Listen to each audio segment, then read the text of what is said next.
رب کا ہے فرمان، اس پہ جا قربان، پیغام قرآن، پیغام قرآن۔ الحمدللہ رب العالمین والصلاة والسلام علی سید المرسلین، اما بعد فاعوذ باللہ من الشیطان الرجیم، بسم اللہ الرحمن الرحیم۔ الصلاة والسلام علیک یا رسول اللہ وعلی آلک واصحابک یا حبیب اللہ، الصلاة والسلام علیک یا نبی اللہ وعلی آلک واصحابک یا نور اللہ۔ ناظرین، ایک بار پھر پروگرام پیغام قرآن لے کر حاضر ہے۔ الحمدللہ عز و جل، قرآن کے ذریعے ہم بہت کچھ سیکھتے چلے جا رہے ہیں۔ اس پروگرام میں قرآنی واقعات بھی سنتے ہیں اور ایک خوبصورت سیگمنٹ کے ذریعے قرآنی صورتوں کا تعارف بھی جانتے ہیں۔ آج کون سے ٹاپک پر ہم نے بات کرنی ہے؟ آج قرآن پاک کے ایک عجیب و غریب امیزنگ واقعے کو ہم نے سننا ہے۔ قرآن پاک میں ایک چونٹی کا ذکر ہے اور اس چونٹی نے ایک صدا لگائی تھی، اپنے آس پاس موجود چونٹیوں سے کچھ بات کی تھی، اور وہ بات کیوں کی تھی وہ بھی سنیں گے انشاءاللہ، کیونکہ آج بات ہوگی حضرت سلیمان علیہ نبینا علیہ الصلوۃ والسلام کی حیرت انگیز حکومت پر۔ پچھلے پروگرام میں بھی ہم نے حضرت سلیمان علیہ الصلوۃ والسلام کی حیرت انگیز حکومت کے بارے میں جانا تھا۔ آج مزید اس کے بارے میں کچھ جانیں گے۔ اللہ نے ایسی حکومت دی جو نہ اس سے پہلے کسی کو دی نہ اس کے بعد کسی کو دی۔ آپ نے دعا کی تھی اللہ کی بارگاہ میں، اور وہ دعا کیا تھی؟ آئیے پہلے قرآن مجید کے ذریعے وہ دعا سنتے ہیں۔ اللہ سے آپ نے ایک ایسی سلطنت مانگی تھی، سبحان اللہ، اس سے پہلے کسی کو نہ ملی ہو۔ اللہ نے وہ دعا بھی قبول کی۔ وہ دعا کیا تھی؟ آئیے سنتے ہیں۔ چنانچہ پارہ نمبر 23 سورہ صاد اور آیت نمبر 35، تلاوت سنیے، ترجمہ سنیے۔ قال رب اغفر لي وهب لي ملكا لا ينبغي لأحد من بعدي إنك أنت الوهاب۔ عرض کی، اے میرے رب مجھے بخش دے اور مجھے ایسی سلطنت عطا کر کہ میرے بعد کسی کو لائق نہ ہو، بے شک تو ہی بڑی دین والا۔ اللہ تبارک و تعالیٰ نے اس دعا کو شرف قبولیت سے نوازا اور آپ کو ویسی ہی سلطنت عطا فرما دی۔ ایسا کیا تھا ان کی سلطنت میں؟ قرآن سے ہی سنتے ہیں۔ اللہ نے ہوا آپ کے قابو میں کر دی، آپ کے حکم سے آپ جہاں چاہتے تھے اس طرف فرما بردار طریقے سے نرم نرم چلتی تھی۔ یہ ذکر بھی قرآن میں موجود ہے۔ آئیے سنتے ہیں پارہ نمبر 23 سورہ صاد آیت نمبر 36۔ فسخرنا له الريح تجري بأمره رخاء حيث أصاب۔ تو ہم نے ہوا اس کے بس میں کر دی کہ اس کے حکم سے نرم نرم چلتی جہاں وہ چاہتا۔ دوسری آپ کی سلطنت کی اسپیشلٹی کیا تھی؟ ہر معمار یعنی بلڈر اور غوطہ خور آپ کے تابع کر دیا گیا تھا۔ معمار جو تھا، بلڈنگیں بنانے والے، آپ کے حکم سے آپ کی مرضی کے مطابق عجیب و غریب عمارتیں تعمیر کرتے، اور غوطہ خور آپ کے لیے سمندر سے جا کر موتی نکالا کرتے۔ دنیا میں سب سے پہلے موتی نکلوانے والے بھی آپ علیہ الصلوۃ والسلام ہی ہیں۔ یوں ہی سرکش شیطان جو تھے آپ کے لیے مسخر کر دیے گئے، یعنی وہ بھی آپ کے تابع تھے، جنہیں آپ ادب سکھانے اور فساد سے روکنے کے لیے بیڑیوں اور زنجیروں میں قید کر دیتے تھے۔ اس بارے میں بھی قرآن مجید کیا ارشاد فرماتا ہے؟ آئیے سنتے ہیں پارہ 23 سورہ صاد آیت نمبر 37۔ والشیاطین کل بناء وغواص۔ اور دیو بس میں کر دیے ہر معمار اور غوطہ خور۔ حضرت سلیمان علیہ الصلوۃ والسلام کے لشکروں کی تعداد کیا تھی؟ اللہ تبارک و تعالیٰ قرآن مجید میں ارشاد فرماتا ہے، چنانچہ پارہ نمبر 19 سورہ نمل آیت نمبر 17 کی تلاوت سنتے ہیں۔ وحشر لسليمان جنوده من الجن والإنس والطير فهم يوزعون۔ اور جمع کیے گئے سلیمان کے لیے اس کے لشکر جنوں اور آدمیوں اور پرندوں سے، تو وہ روکے جاتے تھے۔ اس آیت کا ایک مفہوم یہ بھی ہے کہ حضرت سلیمان علیہ الصلوۃ والسلام کے مختلف مقامات سے جنوں، انسانوں اور پرندوں کے لشکروں کو جمع کر دیا گیا، اور اس لشکر کی تعداد اتنی زیادہ تھی کہ ان کا انتظام کرنے کے لیے اگلوں کو آگے بڑھنے سے روکا جاتا تاکہ سب جمع ہو جائیں اس کے بعد انہیں چلایا جاتا. عظیم الشان لشکر تھا. سبحان اللہ. حضرت سلیمان علیہ السلام کے لیے جنات کام کیا کرتے. جی ہاں, اور یہ ذکر بھی قرآن پاک میں موجود ہے. آئیے سنتے ہیں. چنانچہ پارہ نمبر 22 سورہ سبا آیت نمبر 13 میں اللہ تعالیٰ کیا ارشاد فرماتا ہے. يعملون له ما يشاء من محاريب وتماثيل وجفان كالجواب وقدور الراسيات اعملوا آل داود شكرا وقليل من عبادي الشكور. اس کے لیے بناتے جو وہ چاہتا اونچے اونچے محل اور تصویریں اور بڑے حوضوں کے برابر لگن اور لنگر دار دیگیں. اے داؤد والو شکر کرو اور میرے بندوں میں کم ہیں شکر والے. اس کی تفصیل یہ ہے ناظرین کہ جنات حضرت سلیمان علیہ السلام کے لیے ہر وہ چیز بناتے تھے جو وہ چاہتے تھے. چند چیزیں سن لیجئے وہ کیا تھی. نمبر 1, اونچے اونچے محل, عالی شان عمارتیں, مسجدیں, اور انہی میں سے بیت المقدس بھی ہے. جی ہاں, حضرت سلیمان علیہ السلام نے جنات کے ذریعے بیت المقدس کی تعمیرات کی. نمبر 2, تانبے, بلور اور پتھر وغیرہ سے درندوں اور پرندوں کی تصویریں بنانا. یاد رہے کہ حضرت سلیمان علیہ السلام کی شریعت میں تصویریں بنانا حرام نہ تھا. نمبر 3, بڑے بڑے حوضوں کے برابر کھانے کے پیالے. یہ پیالے اتنے بڑے ہوتے تھے کہ ایک پیالے میں 1,000 لوگ کھانا کھاتے تھے. یہ بھی جنات سے آپ بنوایا کرتے. نمبر 4, ایک ہی جگہ پر جمی ہوئی دیگیں. یہ دیگیں اپنے پایوں پر قائم تھی اور بہت بڑی تھیں, حتیٰ کہ اپنی جگہ سے ہٹائی نہیں جا سکتی تھی. لوگ سیڑھیاں لگا کر ان پر چڑھتے تھے اور یہ یمن میں تھی. سبحان اللہ. حضرت سلیمان علیہ السلام کی اس لشکر کی رفتار کیسی تھی. اللہ تعالیٰ نے چونکہ ہوا کو حضرت سلیمان علیہ السلام کے قابو میں دے دیا تھا, اس لیے آپ ہوا کے دوش پر انتہائی تیز رفتاری سے سفر فرماتے تھے. اور اس رفتار کا عالم یہ ہوتا کہ صبح کے وقت چلتے تو دوپہر تک اتنا سفر کر لیتے جتنا ایک تیز رفتار گھڑ سوار 1 مہینے میں طے کرتا تھا. شام کے وقت چلتے تو رات تک 1 مہینے کی راہ کے برابر سفر کر لیتے تھے. سبحان اللہ. چنانچہ مروی ہے کہ آپ صبح کے وقت دمشق سے روانہ ہوتے اور دوپہر کو جو کیلولا تھا اس زمانے کا ایک ملک استخر میں فرماتے. یہ ملک کے فارس کا یعنی ایران کا شہر تھا اور دمشق سے 1 مہینے کی راہ پر ہے. اور شام کو استخر سے روانہ ہوتے تو رات کابل میں آرام فرماتے. سبحان اللہ. ذرا غور کیجئے, اس زمانے میں آپ کے سفر کی اسپیڈ کا عالم یہ تھا. لیکن اتنی بڑی سلطنت ہونے کے باوجود تکبر, فخر یہ آپ کے قریب سے بھی نہیں گزرا تھا. انکساری کے پیکر تھے. روایت میں آتا ہے کہ حضرت سلیمان علیہ السلام اپنے ہمراہیوں کے ساتھ کہیں جا رہے تھے اور پرندوں نے آپ پر سایہ کیا ہوا تھا. جن و انسان آپ کے دائیں اور بائیں جانب تھے. بنی اسرائیل کے ایک عبادت گزار کے پاس سے گزرے اور اس نے کہا, اللہ کی قسم اے داؤد کے بیٹے, اللہ تعالیٰ نے آپ کو بہت بڑی بادشاہی عطا فرمائی ہے.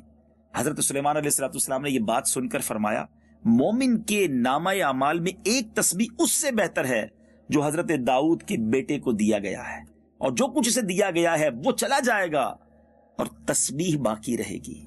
اللہ اکبر. عاجزی اور انکساری کا عالم دیکھیں. اس سے یہ بھی سکھا دیا ہمیں کہ تسبیح میں کتنی برکت ہے, اللہ کے ذکر کا مقام کتنا بڑا. واقعی تسبیح باقی رہنے والی ہے, نیکیاں باقی رہیں گی. دنیا تو فانی ہے.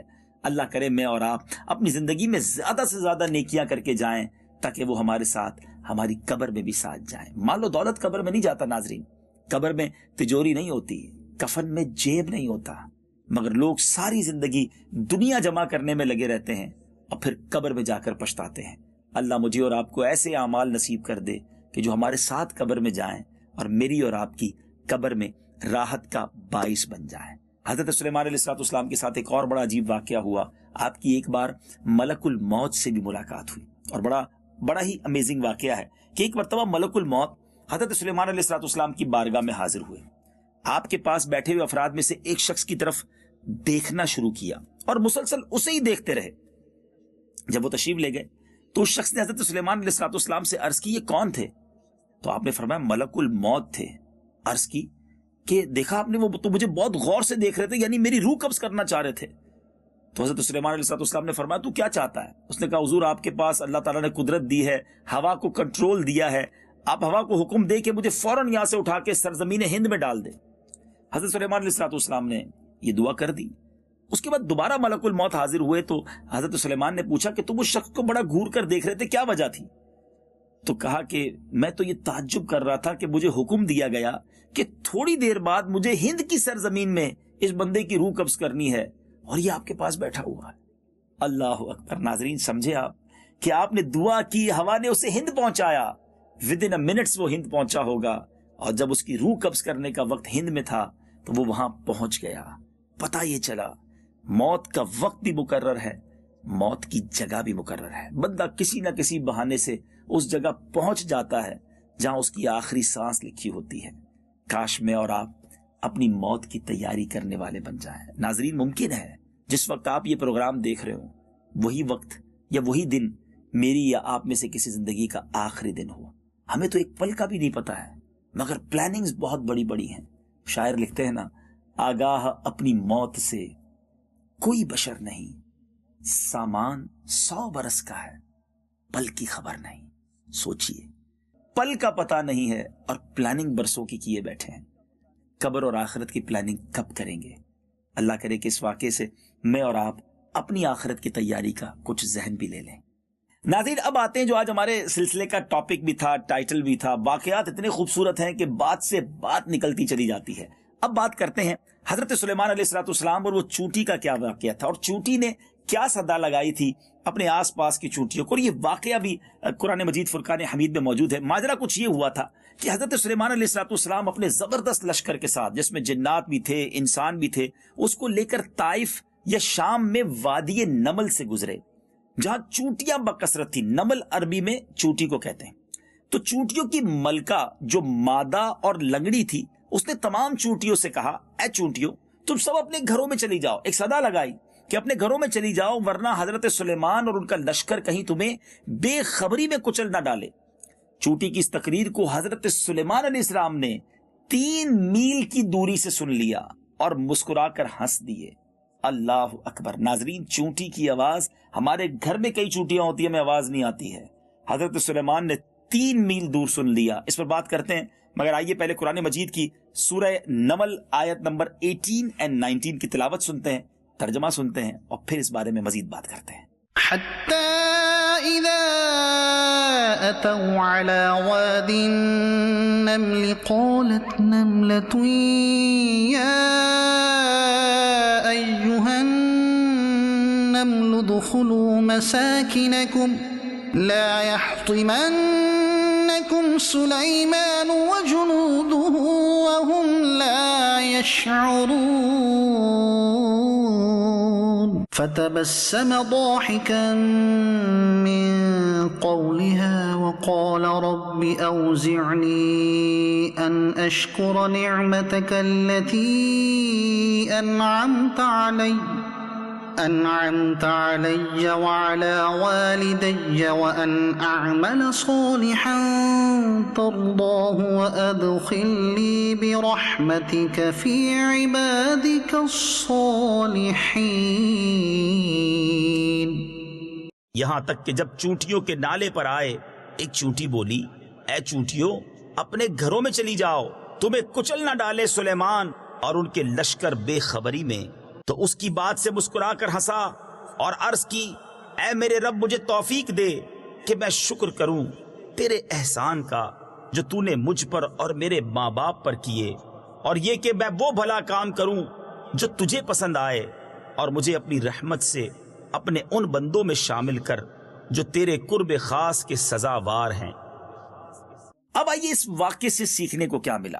ناظرین اب سنتے ہیں اس واقعے سے ہمیں کیا سیکھنے کو ملتا ہے۔ نمبر 1، چونٹی کی آواز کو 3 میل کی دوری سے سن لینا یہ حضرت سلیمان کا معجزہ ہے۔ اس سے معلوم ہوا کہ حضرات انبیاء کرام علیہ السلام کی جو بصارت ہے، ان کا جو علم ہے، ان کی جو سماعت ہے، عام انسانوں کی بصارت اور سماعت سے اس کو قیاس نہیں کر سکتے کہ ہم نہیں سن سکتے تو وہ کیسے سن لیں گے۔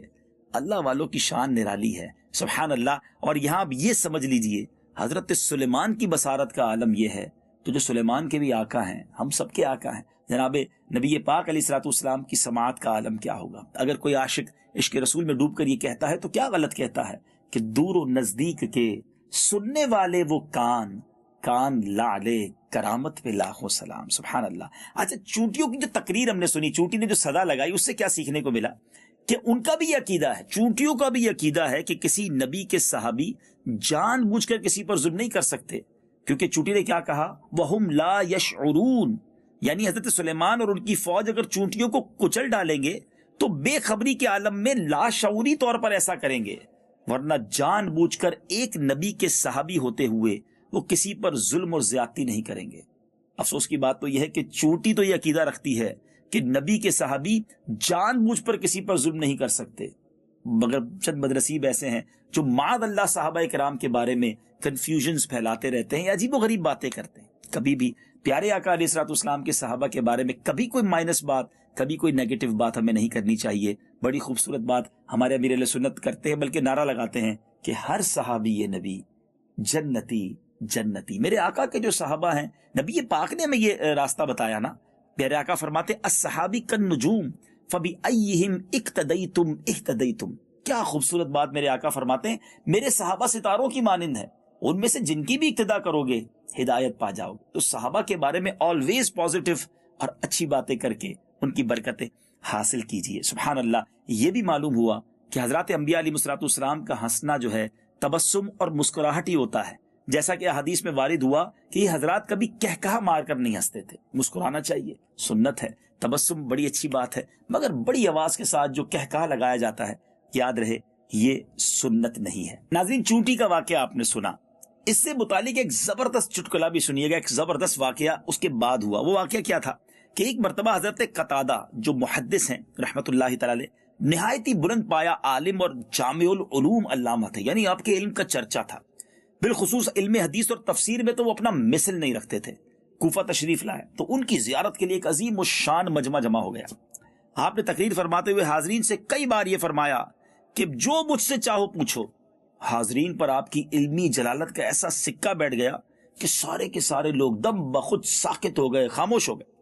مگر جب آپ نے بار بار یہ اعلان کیا کہ جو چاہے پوچھو، امام اعظم ابو حنیفہ جو ابھی بہت کم عمر تھے، یاد رہے ابھی آپ کی جوانی کے دن تھے، کمال ادب سے کچھ نہ بولے، مگر آپ نے لوگوں سے کہا کہ آپ لوگ ذرا حضرت قتادہ سے یہ سوال کیجئے کہ وادی نمل میں جس چونٹی نے صدا لگائی تھی، تقریر کی تھی، اس کو سن کر حضرت سلیمان علیہ الصلوۃ والسلام ہنس پڑے تھے، وہ چونٹی نر تھی یا مادہ تھی؟ اب یہ بڑا امیزنگ کوسچن تھا. تو جب لوگوں نے سوال کیا تو حضرت قتادہ جو ہے وہ بالکل لاجواب ہو گئے، خاموش ہو گئے. پھر لوگوں نے امام اعظم سے دریافت کیا کہ آپ بتا دیجئے. 9 عمر تھے، ابھی بالکل نوجوانی کا عالم تھا. آپ نے فرمایا وہ چونٹی مادہ تھی. حضرت قتادہ نے کہا کہ اس کا ثبوت دیجئے. حضرت امام اعظم نے جواب دیا کہ اس کا ثبوت یہ ہے کہ قرآن مجید نے اس چونٹی کے لیے قالت نملتن، یہاں مونس کا صیغہ استعمال کیا گیا، ذکر کیا گیا. اگر یہ چونٹی نر ہوتی تو ارشاد ہوتا کالا نملن، مذکر کا صیغہ ذکر کیا جاتا. حضرت قتادہ نے اس دلیل کو تسلیم کر لیا اور امام اعظم ابو حنیفہ کی جوانی کے عالم میں دانائی اور قرآن فہمی پر حیران رہ گئے.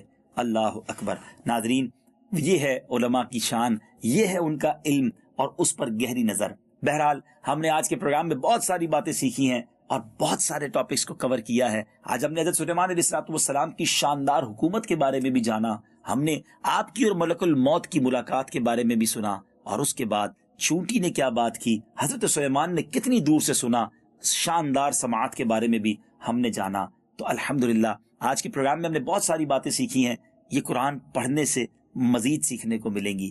پلیز اپنی زندگی میں قرآن کو شامل کیجئے، روزانہ تلاوت قرآن کیجئے. میں پہلے بھی پروگرامز بتا چکا ہوں کہ آپ تفسیر قرآن صراط الجنان پڑھنے کے عادی ہو جائیں، یا تو اس کتاب کو مکتبۃ المدینہ سے حاصل کر لیں یا دعوت اسلامی کی ویب سائٹ dawatIslami.net سے ڈاؤن لوڈ کر لیں. روزانہ کچھ نہ کچھ پڑھیں، انشاءاللہ روزانہ قرآن کے نور کو پائیں گے. وقت ہوا ہے ہمارے خوبصورت سیگمنٹ کا جس کا نام ہے تعارف قرآن. پیغام قرآن.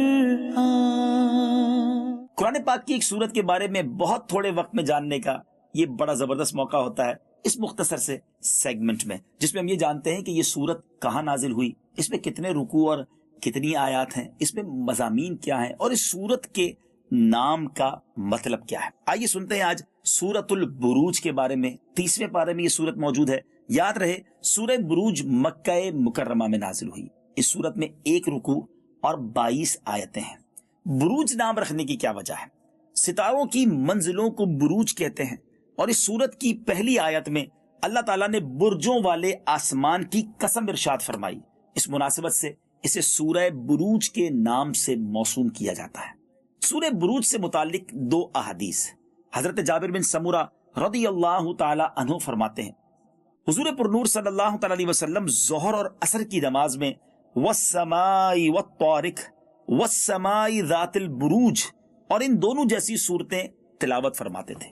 ایک اور حدیث پاک ہے، حضرت ابو ہریرہ رضی اللہ تعالیٰ عنہ اس حدیث کے راوی ہیں، اور ابو داؤد شریف میں یہ حدیث ہے کہ پیارے آقا علیہ الصلوۃ والسلام نے حکم دیا کہ عشاء کی نماز میں 4 صورتیں تلاوت کی جائیں جن کے شروع میں آسمان کا ذکر ہے۔ سبحان اللہ۔ سورہ بروج کے مضامین کیا ہیں؟ اس سورت کا مرکزی مضمون یہ ہے کہ اس میں سابقہ امتوں کے احوال بیان کر کے حضور پرنور صلی اللہ تعالی علیہ وسلم اور ان کے صحابہ کو کفار کی طرف سے پہنچنے والی اذیتوں پر تسلی دی گئی ہے، اور اس سورت میں یہ مضامین بیان کیے گئے۔ نمبر 1، اس سورت کی ابتدائی آیات میں آسمان، قیامت کے دن، جمعہ اور عرفہ کے دن کی قسمیں ذکر کر کے فرمایا گیا کہ کفار قریش بھی اسی طرح ملعون ہیں جس طرح بھڑکتی آگ والی کھائی والوں پر لعنت کی گئی تھی۔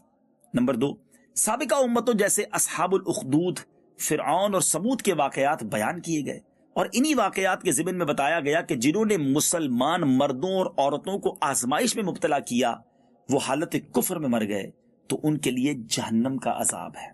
نمبر 3، یہ بتایا گیا کہ اللہ تعالیٰ جب کسی ظالم کی پکڑ فرماتا ہے تو اس کی پکڑ بہت شدید ہوتی ہے، اور وہ مردوں کو دوبارہ زندہ کرنے پر قدرت رکھتا ہے، توبہ کرنے والوں کو بخشنے والا اور نیک بندوں سے محبت فرمانے والا ہے، عزت والے عرش کا مالک اور ہمیشہ جو چاہے کرنے والا ہے۔ سبحان اللہ۔ نمبر 4، اس سورت کے آخر میں بتایا گیا کہ کفار مکہ سابقہ امتوں کے انجام سے نصیحت حاصل کرنے کے بجائے پیارے آقا علیہ الصلوۃ والسلام اور قرآن مجید کو جھٹلانے میں لگے ہوئے ہیں۔ قرآن کو شاعری اور کہاوت کی کتاب کہتے ہیں، حالانکہ وہ تو بہت بزرگی والا قرآن ہے اور لوح محفوظ میں لکھا ہوا ہے۔ سبحان اللہ۔ ایک سورت میں کتنے مضامین ہیں، پڑھیں تو سیکھیں نا، اور پڑھیں تو یہ علم بھی حاصل ہوگا۔ ضرور قرآن پاک کی تلاوت کیجئے اور اس کو سمجھنے کی کوشش کیجئے۔ سورہ انشقاق کے ساتھ اس کی کیا مناسبت ہے؟ کیونکہ سورہ بروج سے پہلے سورہ انشقاق ہے، تو ان دونوں میں کیا مناسبت ہے؟ سبحان اللہ۔ سورہ بروج کی اپنے سے پہلے والی سورت انشقاق کے ساتھ ایک مناسبت یہ ہے کہ دونوں صورتوں کی پہلی آیت میں آسمان کا ذکر ہے۔ دوسری مناسبت یہ ہے کہ دونوں صورتوں میں نیک اعمال کرنے والے مسلمانوں کے لیے جنت کی بشارت اور کافروں کے لیے جہنم کی وعید اور قرآن مجید کی عظمت بیان کی گئی ہے۔ اور تیسری مناسبت یہ ہے کہ سورہ انشقاق میں یہ بیان کیا گیا کہ نبی پاک علیہ الصلوۃ والسلام اور ان کے صحابہ کرام کے بارے میں کافروں کے دلوں میں جو بغض و عناد ہے وہ سب اللہ کو معلوم ہے، اور اس صورت میں بتایا گیا کہ سابقہ امتوں کے کفار کا بھی یہی طرز عمل تھا۔ اللہ تعالیٰ مجھے اور آپ کو قرآن پڑھنے، سمجھنے اور اس پر عمل کرنے کی توفیق عطا فرمائے۔ مدنی چینل دیکھتے رہیے۔ صلو علی الحبیب صلی اللہ تعالی علی محمد صلی اللہ علیہ وسلم۔ رب کا ہے فرمان، اس پہ جا قربان۔